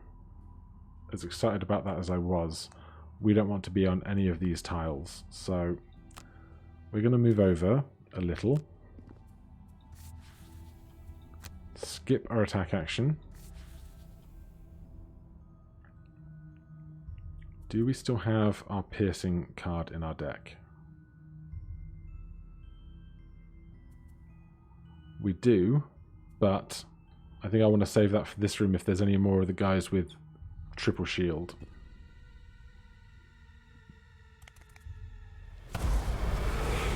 Oh, they attack at range anyway. I'm so dumb.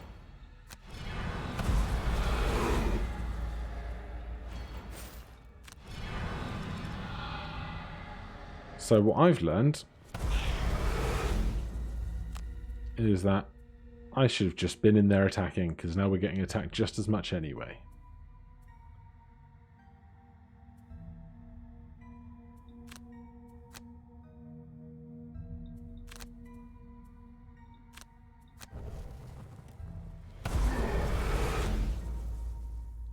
So we are poisoned and wounded, which is great.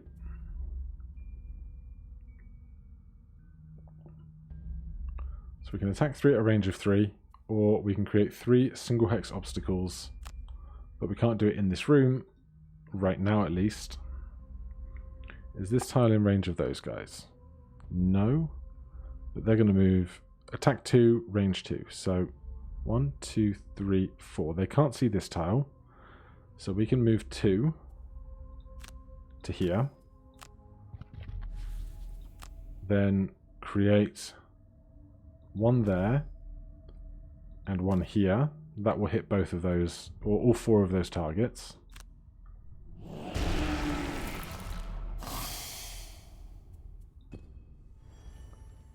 Spitting Drakes can't see us. They don't attack. Faith, long rests. We burn a card.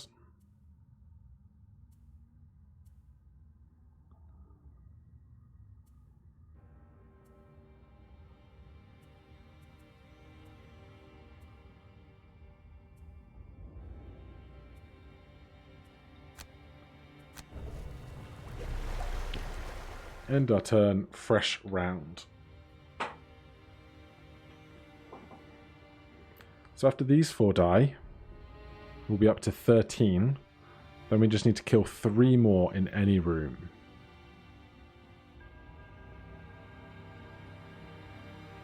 Right, can we do 5 damage to these guys from here?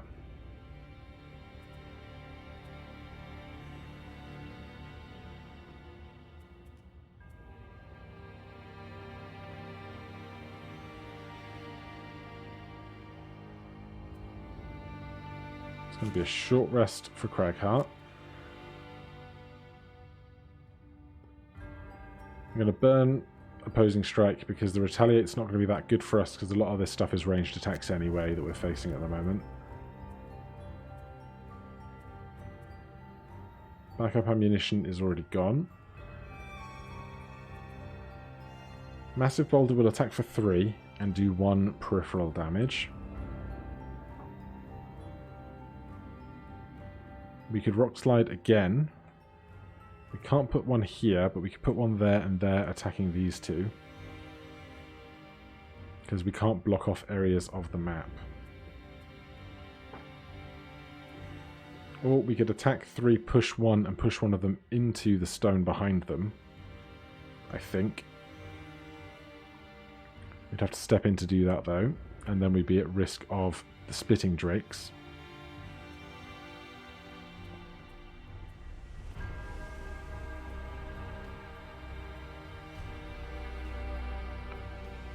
We can move 1 adjacent obstacle next to us into an empty hex within range 4. But that would just have to be this hex only because we can't put it in the doorway. So attack 3, range 3, all allies and enemies adjacent to the target suffer 1 damage. That's on top. Something on bottom. We have a heal, so we'll do that. Faith. 1, 2. We're going to move forward 2 at least. And then Flurry of Blades, the guys in the doorway.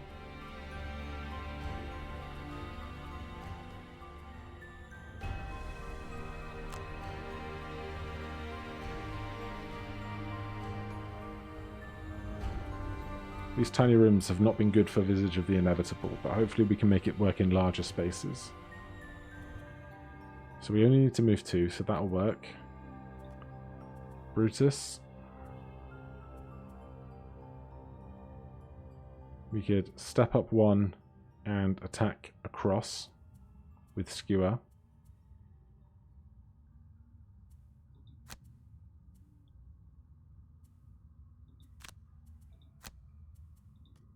And Mindy. Probably a long rest for Mindy.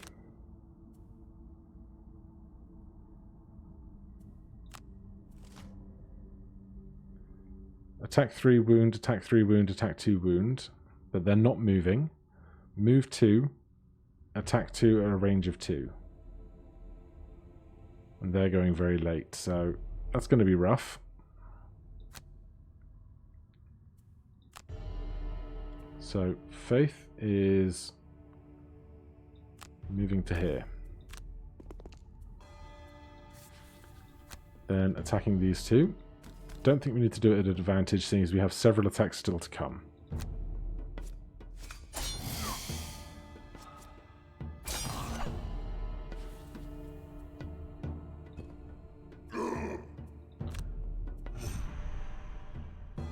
Right, these guys are kind of attack 3 at a range of 3. All allies and enemies adjacent suffer 1. So if we attack the one on the right, the one on the left will definitely die, even if the attack is a miss. So we could have moved, but we don't have any way through. So I'm actually just going to get warding strength going.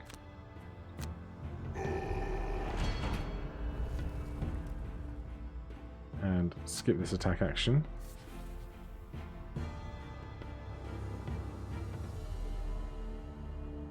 And we'll take the small potion to get some element of healing started. Oh, that gets rid of them both. Excellent. In that case, I'll do all the healing right now.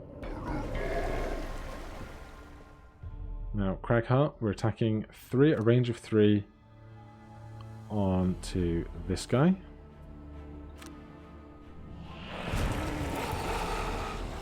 Those two are dead. That's 11 of 16, and we can heal Mindy. Please heal Mindy. Please heal Mindy.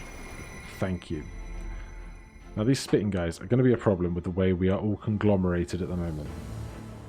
As ever, I'm going to take an opportunity to hydrate whilst these turns seem to take forever. 4 damage here is rough. 1 damage rather than shield 4 is fine.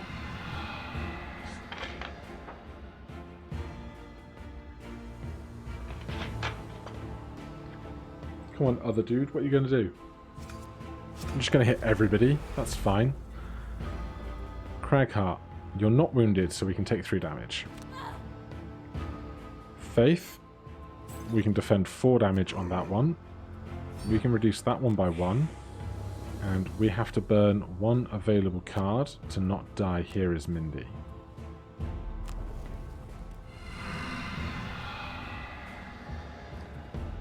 Then we perform a long rest. We lose the poison. We have to lose a card. Goodbye, Fearsome Blade. Right, fresh round. These guys are in prime I want to kill you territory. Just how we're going to do that, though. If we could get Skewer back, we could hit 2 of them quite easily. If I could move somebody in, Faith does not have Visage of the Inevitable. The one turn I could actually make it work. Oh no, they're next to each other. It would not work. Good to remember. Swift Bow is an adequate attack. Cragheart, what have you got available? Move 1 adjacent single hex obstacle to an empty hex within 4 range. So we can't put it here because it would block these 2 tiles off of the map, even though they are not occupied with anything in them at the moment. Attack 2 at a range of 3. Attack 3 at a range of 3. Attack 1, push into an obstacle. Would be good.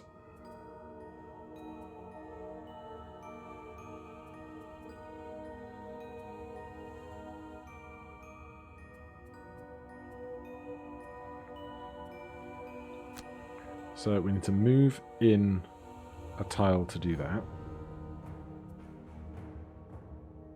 On your next 4 melee attacks, when possible, destroy an adjacent obstacle to add 3 to the attacks. But we would need to move and then attack to get that going. These are the things that I should do on off turns that I haven't been. So attack 3, push 1, you may push the target into hexes containing obstacles to do 2 more damage. So I want to do that, so we need to step in 1 to do that.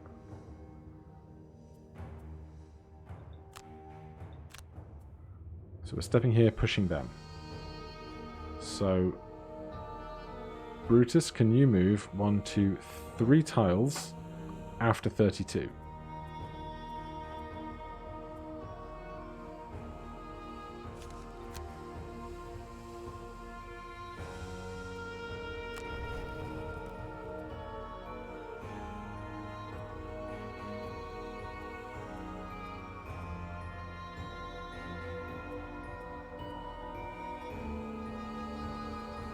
We can. So that's 1, 2, 3 tiles.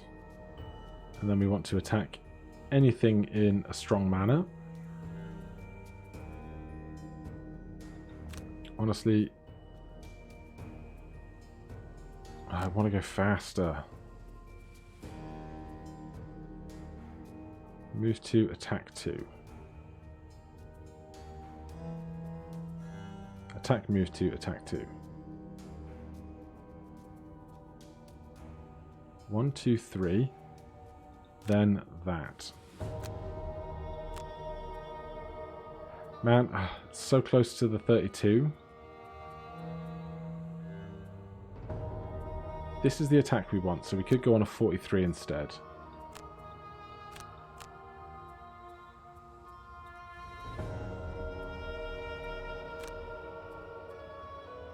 Wait.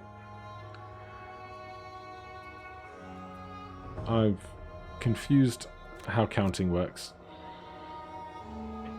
That's what happens when we get an hour and 45 minutes into the session. Right. Take these off. Take these off. Brutus, I want you to heavy swing something on 57,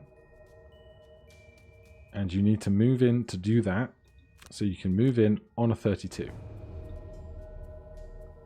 Then we can do that on a 34. We can move in for 2 on bottom.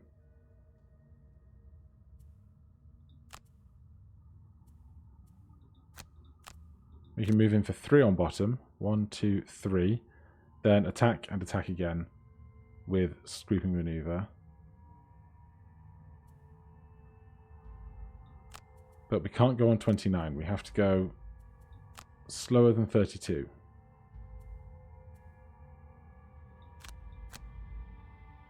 Alright, that's going to have to do. Mindy. We are injured.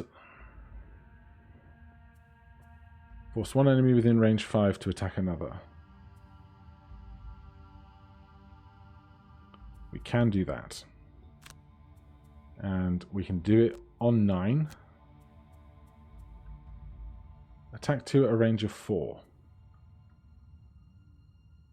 We can do that as well. Alright. Things are looking strong. 1, 2, 3, 4. We can do Swift Bow on top. Flanking Strike on bottom late in the round or early in the round.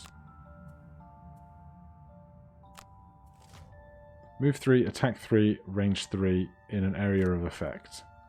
Faith's initiative is fine. Faith is going to attack the one at the back with disadvantage just because we are muddled. So we'll cancel that out. Alright, that makes that way easier. Now, do I want to try and go through that door or this door? I mean, this one doesn't have any traps on it, so...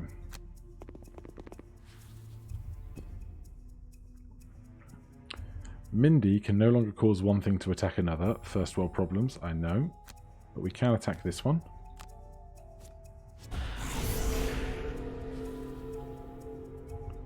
And we can start moving across the room.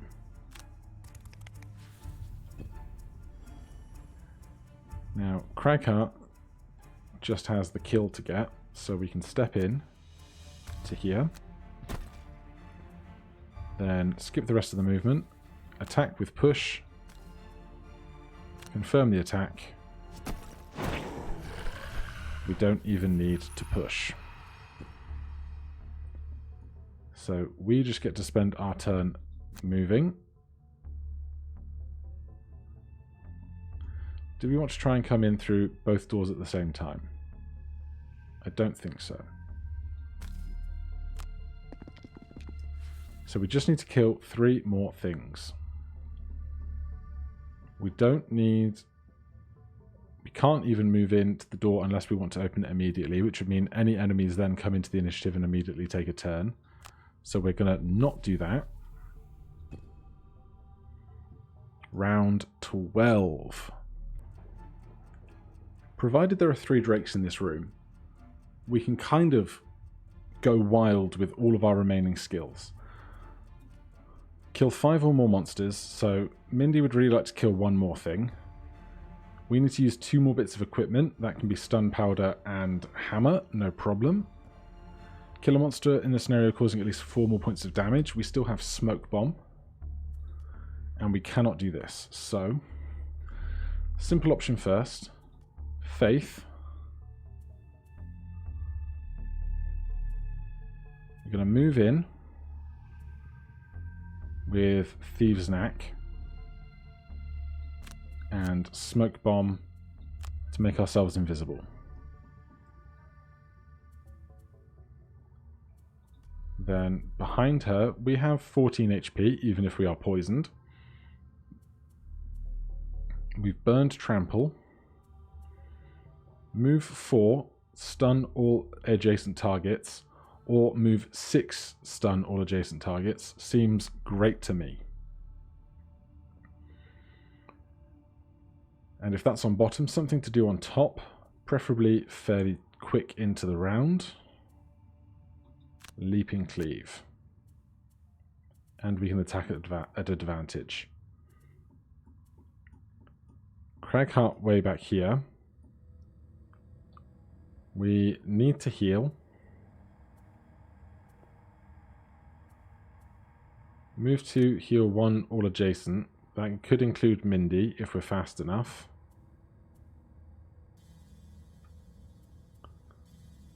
Or we could move 6 in a straight line. 1, 2, 3, 4 in a straight line gets us to here. Seems to be the best we're going to get. Then on top, we'll see if we can clear the way if anything comes out into the corridor, although unlikely.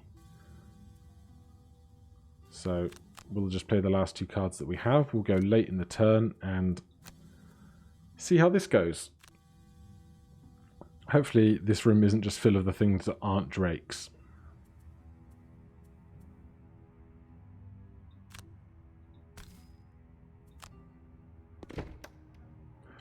Alright, I count 6 drakes.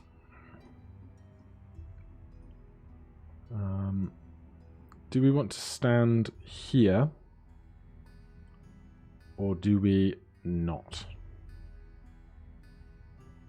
Attack 4, range 4, target 2. Attack 3. Okay, so those guys are not moving. And the ones on top are attacking 4 at a range of 4. So if we come and stand here, then turn ourselves invisible. But do I want a card back first? During your turn, recover a card. You can play single out next turn. Attack 3, add 2 if anyone is adjacent. Hopefully, Brutus will be. So if playing that on top, because neither of these cards are single out. If we're playing single out on top, we want something to play on bottom, which probably then becomes Thieves' Neck by default.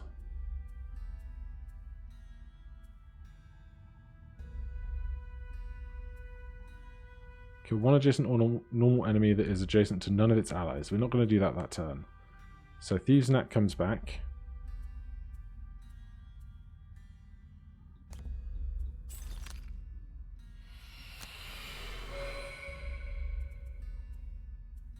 That way we get to make 2 attacks next turn if we wish. Then we become invisible now.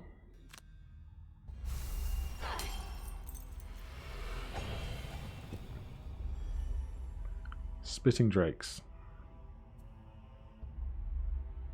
Have no one to attack, which is great because then we get to move in. Move in for 4. Would I rather stun these 2 or those 2? Or if I move in for 6, these 2.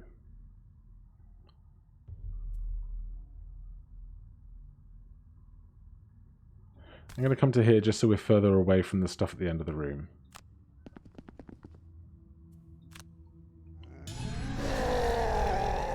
So those 2 get stunned. I'm going to make some air for next turn. And then attack these 2 guys with advantage.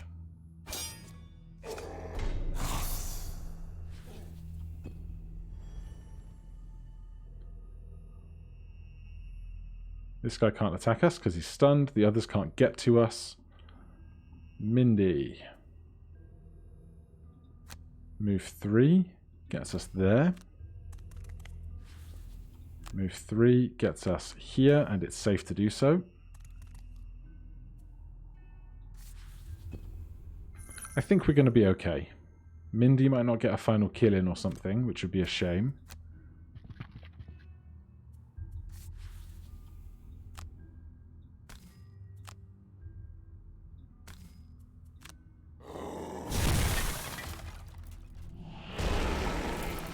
And even though we didn't hit anything, we still get 1 XP for doing that. Round 13. Right, we have Skewer, which can attack the two things in front of us. Mindy needs to short rest. Force one normal or elite enemy within range 3 to perform its turn as if it were on our team. 2 XP. Sure, I'll redraw that. Goodbye, Submissive Affliction. So, hostile takeover on bottom. Scurry on top. We might be able to kill this guy with 2 HP. Maybe. We are skewering the 2 other guys on top. And we'll put Juggernaut up on bottom. Here, we're not ever going to be able to move fast enough. And Faith has double attack this turn. So we're going to Thieves' Knack single out. And we would like to go ahead of Brutus, because we would like to double damage this guy, because we want to kill a monster during the scenario by causing at least 4 more points than necessary of damage to it. They're going late. We just need to kill 3 people and get to the end of this orbit. Scurry to here. Skip movement. Attack with +1 damage that guy. They die. That is 5 kills for Mindy. Then we can force... What are these guys doing? Move 5, attack 5 with wound. Move 2, attack 2, targeting like everybody. Give me this guy working on our team. Because the other one's stunned anyway over here. Then we are going to attack for 10, which is more than they have for 4, as in 4 more than what they have. So we get Dynamo. We have nothing else to attack here, but we can move. And why not do that?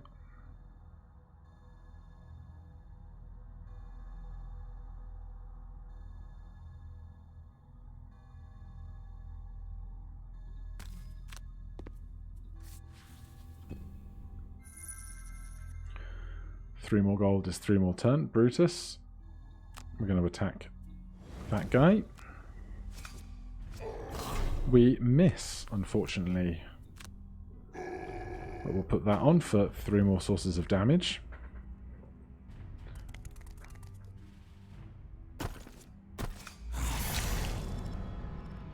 That is great. Cragheart. Move 4 up to here.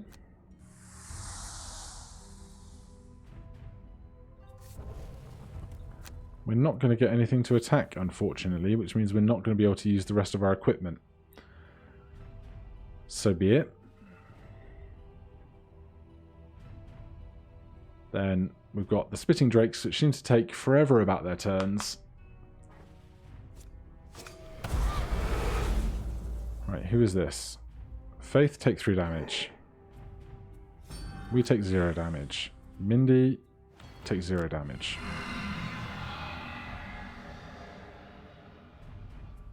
Is there another one of those to come?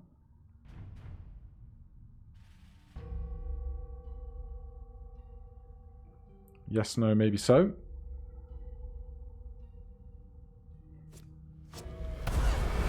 Right. Faith takes 2 damage.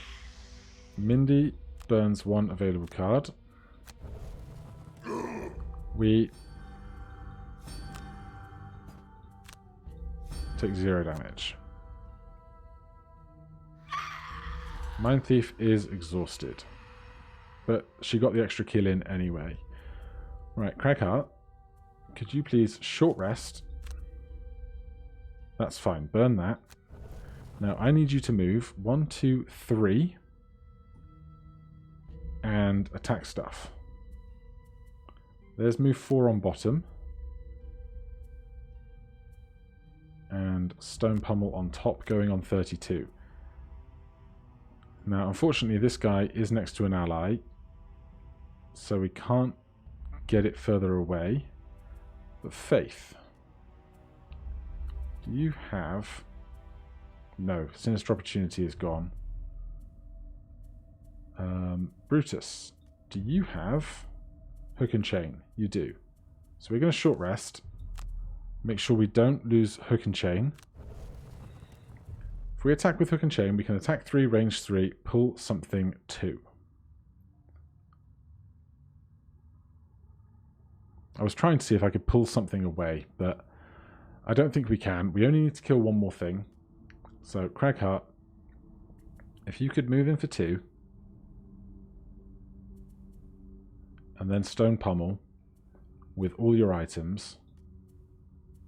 Faith can short rest, burn anything, and is there anything that will give us XP just for playing it? Thieves' Knack on bottom, Flurry of Blades on top. And we can move 6 on bottom, Leap and Cleave on top. There, shield, heal, strengthen, move, attack. We don't need to change our initiative. We are attacking this one on bottom. That gets us 1 XP, and we're attacking these 3.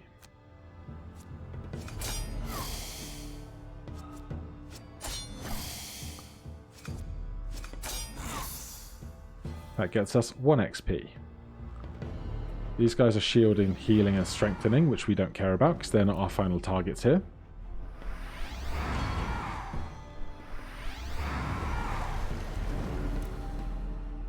Then Cragheart is going to move 4 to here.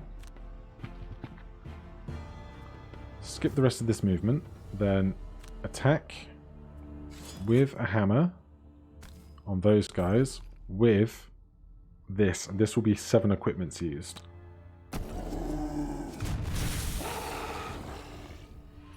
End Cragheart's turn.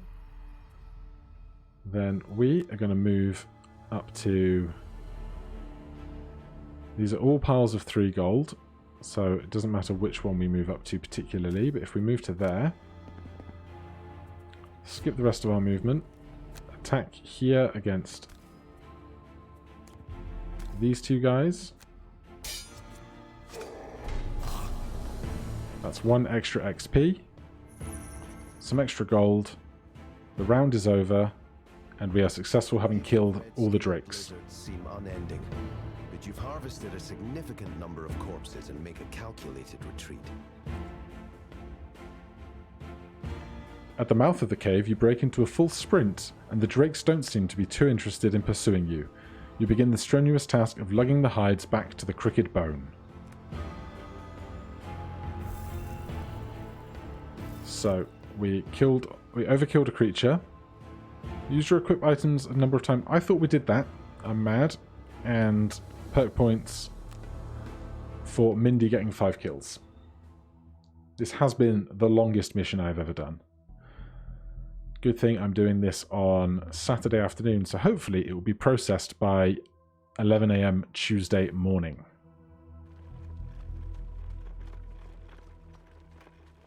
We return home. Are we having a cutscene?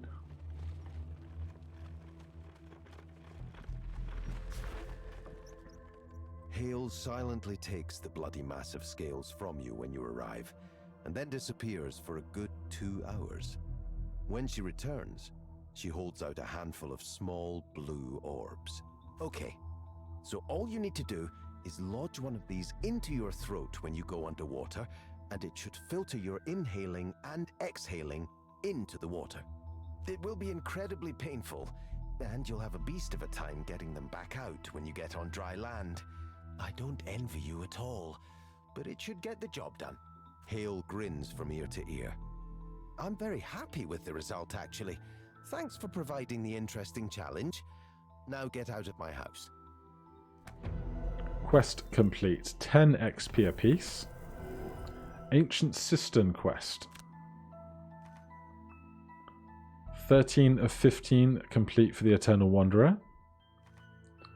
2 things in the Dagger Forest for Faith, the Take Back the Trees. And so Faith has a new perk to select, nothing else to do specifically in the city right now, but for now that is going to be the end of the session. Thank you ever so much for watching, especially if you watched all the way through those 2 hours. I hope you enjoyed it as much as I did. If you have any questions or comments, you can put them down below. Otherwise, I'll see you in the next one. Cheers.